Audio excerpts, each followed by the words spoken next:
بسم اللہ الرحمن الرحیم۔ ناظرین، آپ کا ہوسٹ خالد رشید حاضر خدمت ہے۔ ہمارے ٹی وی چینل کا نام محب وطن ٹی وی چینل ہے اور ہمارے اس پروگرام کا نام محب وطن ہے۔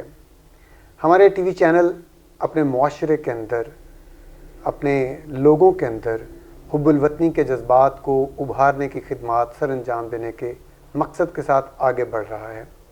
ہمارا آج کا جو ٹاپک ہے وہ قوم کے حوالے سے ہے، قوموں کی شناخت کے حوالے سے ہے اور جذبہ حب الوطنی کے حوالے سے ہے۔ ہم اکثر یہ سنتے رہتے ہیں ٹی وی چینلز پر اور مختلف جگہوں پہ، قوم کی بات ہوتی ہے، قوموں کی تاریخ کی بات ہوتی ہے، قوموں کی شناخت کی بات ہوتی ہے اور حب الوطنی کی بات ہوتی ہے۔ تو آج ان تمام موضوعات پر بات کرنے کے لیے ہم نے دعوت دی ہے جناب عارف بٹ صاحب کو۔ عارف بٹ صاحب ہمارے آج کے مہمان ہیں جو ہمیں ان معاملات، ان موضوعات کو سمجھنے میں مدد کریں گے۔ عارف بٹ صاحب کا تعارف کرواتا چلوں۔ عارف بٹ صاحب اس قوم کی نبض پہ ہاتھ رکھنے والے چند لوگوں میں سے ہیں۔ اس کی خاص وجہ یہ ہے کہ بٹ صاحب ایک انٹرپرینور ہیں۔ انٹرپرینور عوام کے ساتھ کام کرتا ہے اور عوام کی نفسیات کو بخوبی جانتا ہے۔ اس کے ساتھ ساتھ یہ سماجی کارکن بھی ہیں، معاشرت، لوگوں کے رویے اور لوگوں کے مسائل کو بخوبی جانتے ہیں۔ پھر ایک اور تعارف کہ آپ سیاسی ورکر ہیں۔ بٹ صاحب کا جو سب سے پسندیدہ کام میں سمجھتا ہوں ہے قوم میں سیاسی شعور کو بیدار کرنا، اور اس کے علاوہ بٹ صاحب ایک کالم نویس بھی ہیں، سیاسی تجزیہ نگار بھی ہیں اور روزنامہ صورتحال کے ایگزیکٹو ایڈیٹر بھی ہیں۔ تو ہم آج بات چیت کا آغاز کرتے ہیں بٹ صاحب سے۔ السلام علیکم بٹ صاحب۔ جی وعلیکم السلام۔ کیسے ہیں آپ؟ خیریت سے جناب علی؟ اللہ کے سلام، آپ سے بالکل ٹھیک ٹھاک الحمدللہ جی۔ ارے بٹ صاحب، میں پہلے آپ سے پوچھنا چاہوں گا، ہمارے ویورز کو، ہمارے ناظرین کو یہ بتائیے کہ آپ کے خیال میں قوم کیا ہے، کس چیز کو قوم کہا جاتا ہے، یا آپ کی نظر میں لفظ قوم جو ہے وہ کیسے سمجھا اور سمجھایا جا سکتا ہے؟ جی بسم اللہ الرحمن الرحیم۔ بہت شکریہ خالد صاحب، آپ نے بلایا، اتنے پیارے لفظوں سے آپ نے مجھے اپنے اعزازات سے نوازا۔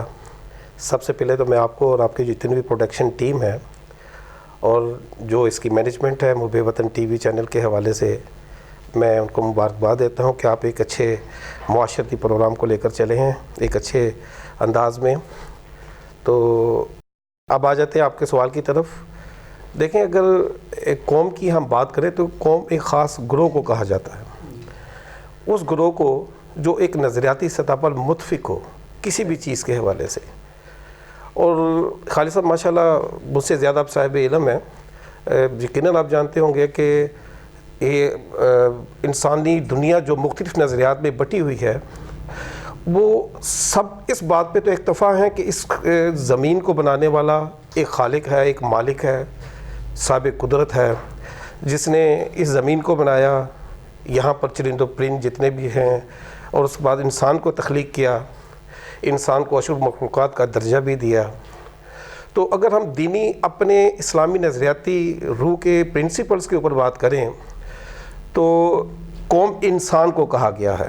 اگر اس کو ہم اس طرح ایکسپلین کر لیں کہ الحمدللہ رب العالمین، اللہ تعالیٰ نے کسی خاص طبقے کا نام لے کے نہیں کہا، بلکہ پورے عالم کا انہوں نے بتایا کہ میں رب ہوں، پورے عالم کا۔ اسی طرح ہمارے جو خاتم النبیین حضرت محمد صلی اللہ علیہ وسلم، ان کو رحمت العالمین کہا ہے، رحمت المسلمین نہیں کہا۔ رحمت العالمین سے مراد یہ ہے کہ وہ تمام عالم کے جتنے بھی عالم انسان دنیا میں بستے ہیں، ان سب کے وہ رہنما ہیں، ان سب کے وہ نبی ہیں، اور ان سب کے لیے وہ رحمت کا درجہ رکھتے ہیں۔ اس تناظر میں مثلا اگر ہم اپنی آخری کتاب کو بھی دیکھ لیں تو اللہ تعالیٰ نے وہاں پر انسانی تقسیم کے حوالے سے جو قوم کا کہا، تو جو فلاح پا گئے، جو اللہ کے بتائے ہوئے راستے پہ چلے، اس نظریات کو اپنایا اور وہ فلاح پا گئے، اور جنہوں نے اس کو چھوڑ دیا وہ بھٹکتے رہے، وہ رسوا ہو گئے۔ اس کا مطلب یہ یونانیمس اللہ تعالیٰ کے نزدیک قوم جو ہے وہ ایک انسان ہے۔ یعنی کہ اگر ہم قرآن مجید فرقان حمید کی بات کریں تو اس کا موضوع بھی انسان کے ہی ابتدا سے شروع ہوتا ہے۔ تو اللہ تعالیٰ نے یہاں پر صرف اگر تقسیم کی ہے تو خیر اور شر کی، وہ افراد جو انسانوں کے لیے خیر، جو اللہ کے بتائے ہوئے راستے ہیں اس کے مطابق چلتے ہیں، اپنے معاشرے کو بناتے ہیں، انسانوں کی فلاح و بہبود کے لیے کام کرتے ہیں، اور شر وہ لوگ جو فساد برپا کرتے ہیں، فتنہ پھیلاتے ہیں اور ان کے احکامات کو رد کرتے ہیں۔ یعنی کہ قوم کی ڈیفینیشن سے مراد یہ ہے کہ ایک خاص ایسا گروہ جو ایک نظریات کے اوپر متفق ہو اور اس پر ثابت قدم بھی ہو، نہ کہ زبانی متفق ہو بلکہ عملاً بھی اس کا کردار جو ہے وہ اس کے مطابق ہو۔ میرے نزدیک، یا میں یہ سمجھوں گا ہو سکتا ہے کہ اس میں کوئی دوسری آرا بھی ہو، لیکن جہاں تک میں سمجھا ہوں اس چیز کو، یہ ہے کہ انسان ایک قوم ہے اور وہی قوم ہے جو اس کے احکامات کے مطابق اپنے نظریے کو ڈھال لیتی ہے۔ دیکھیں، اگر ہم انسانی دنیا کی بات کریں تو انسانی شعور کا جو ارتقائی عمل تھا وہ بڑا خوبصورت تھا۔ جب انسان جنگلوں میں بھٹکا، اگر ہم انسانی تاریخ کو پڑھیں تو جب وہ بھٹکا تو اس نے اب محسوس کیا کہ میں ان جانوروں میں رہنے والا ہے اور کچھ مختلف ہوں۔ یہیں سے اس کی شعور کی ابتدا ہوئی۔ ہم نے دیکھا جب اس کی شعور کی ابتدا ہوئی تو اس کا ارتقائی جو عمل تھا وہ بڑا خوبصورت تھا اور بڑا اخوت والا تھا۔ جب وہ جنگلوں سے نکل کر غاروں میں آیا تو تمام، اب اگر ہم انسانی دنیا پر تھوڑی سی نظر دہرائیں، ناظرین کو بھی، آپ کو بھی، یقیناً مجھ سے سارے لوگ جو بیٹھے ہوئے ہیں وہ بھی صاحب علم ہیں، لیکن میں نے جو پڑھا ہے میں اس کے مطابق بتا کہ ان کی جو ابتدائی ارتقائی عمل تھا وہ بڑا خوبصورت تھا۔ وہ صبح کو جایا کرتے تھے، وہ انڈے اور خوراک وغیرہ کو اکٹھا کر کر لا کر پھر رات کو خیموں میں تقسیم کیا کرتے تھے، وہ خیمے جو ہڈی کے ساتھ، کھالوں کے ساتھ بنائے گئے ہوئے تھے۔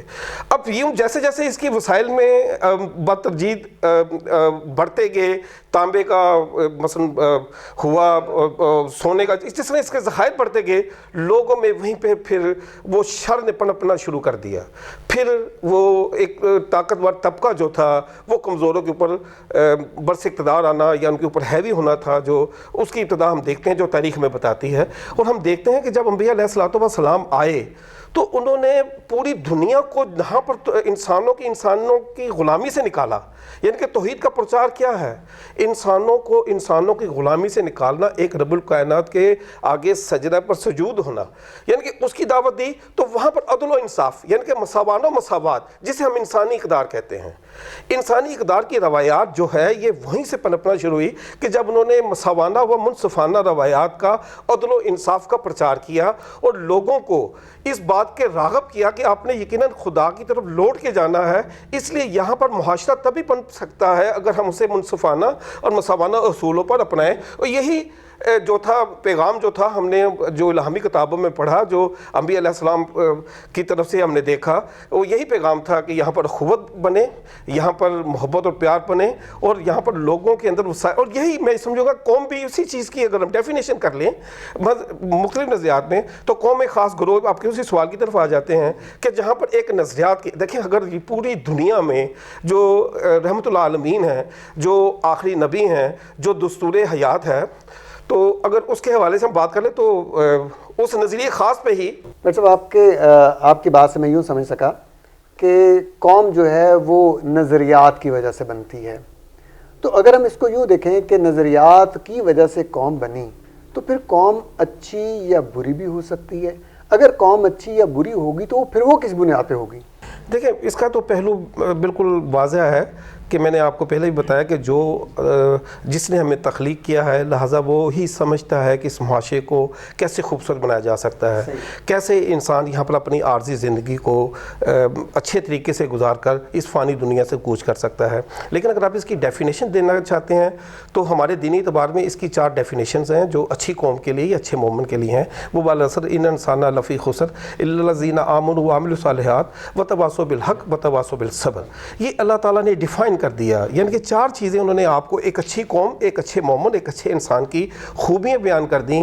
جس میں یہ خوبیاں ہیں تو وہ ایک اچھی قوم کی حیثیت بھی رکھتا ہے، ایک اچھے انسان کی حیثیت بھی اس کے پاس ہی ہے۔ وہ کیا ہے کہ سب سے پہلے تو وہ کمٹمنٹ کرے، وہ ایمان لے کر آئے اللہ تعالیٰ کی بزرگی کے اوپر، وہ اپنے آپ کو سرنڈر کرے اور مان لے کہ صرف خدا ہی سب سے عظیم ذات ہے اور میں نے اسی کا حکم ماننا ہے۔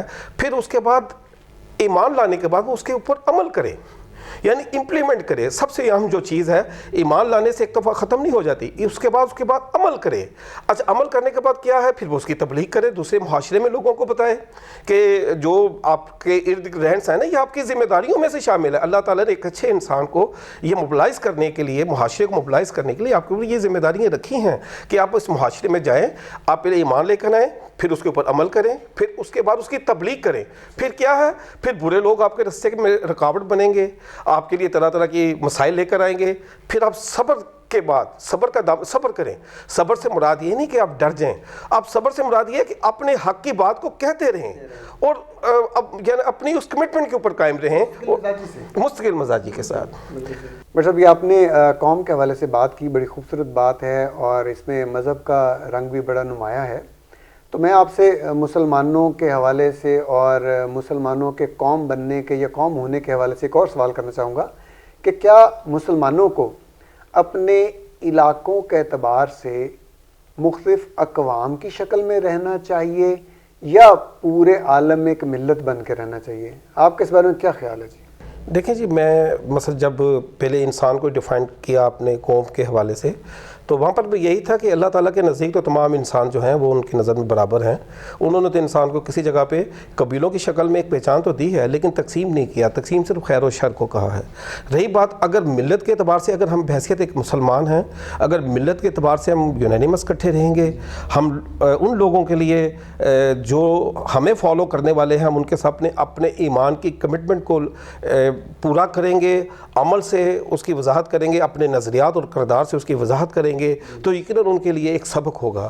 بحیثیت ایک ملت, ہم ریاستی اعتبار سے تو یہاں پر بٹے ہوئے ہیں, لیکن ہیں ہم ایک ہی ملت کے حوالے سے. ہمارا کیونکہ رہن سہن ایک ہے, ہمارا اللہ تعالیٰ رب سب کا تو خیر ایک ہے, لیکن ہمارے جو آخری نبی ہیں, ہمارا جو دستور حیات ہے, جو قرآن مجید ہے, وہ ہم سب کا مشترکہ ہے. اس لیے ملت کے اعتبار سے تو ہمیں بڑی یکسوئی ہے. بٹ صاحب, آپ نے اس کو بڑے اچھے طریقے سے بیان کیا. یعنی آپ کی بات سے میں یہ سمجھا کہ قوم جو ہے وہ نظریے پہ ہے اور ہمارا نظریہ اسلام ہے, اور آپ کی بات سے میں اس بات کو یوں کنکلوڈ کر رہا ہوں کہ مسلمانوں کے لیے چھوٹی چھوٹی قوموں میں بٹنے کی بجائے پھر ملت کے طور پہ رہنا چاہیے, اور پوری دنیا کے اندر مسلمانوں کی ایک خاص ہی شکل اور حیت نظر آنی چاہیے, اور آپس میں اتفاق اور سلوک اور ایک دوسرے کا احساس وہ نظر آنا چاہیے. یعنی آپ کے خیال میں پھر مسلمانوں کو قوم سے آگے ملت کی حد تک جانا چاہیے. ناظرین, ہمارا سیگمنٹ پہلا جو قوم کے حوالے سے تھا, اس میں ہم نے اپنے معزز مہمان سے قوم کے حوالے سے جاننے کی کوشش کی, اور انہوں نے بڑے خوبصورت انداز سے قوم کو نظریے کے ساتھ جوڑا, اور نظریہ اسلام, پھر پاکستان کے مسلمانوں کو اور دنیا کے مسلمانوں کو انہوں نے جو پیغام بھی دیا, جو سمجھانے سکھانے کی کوشش کی, وہ یہ ہے کہ قوم سے آگے بڑھ کر ملت بننا چاہیے. ہم آپ کے عرض سے بہت مشکور ہیں, آپ تشریف لائے. بہت شکریہ. اور ناظرین, آپ سب کا بہت شکریہ پروگرام دیکھنے کے لیے. انشاءاللہ اگلے پروگرام پھر ملاقات ہوگی. اجازت دیجیے, اللہ حافظ.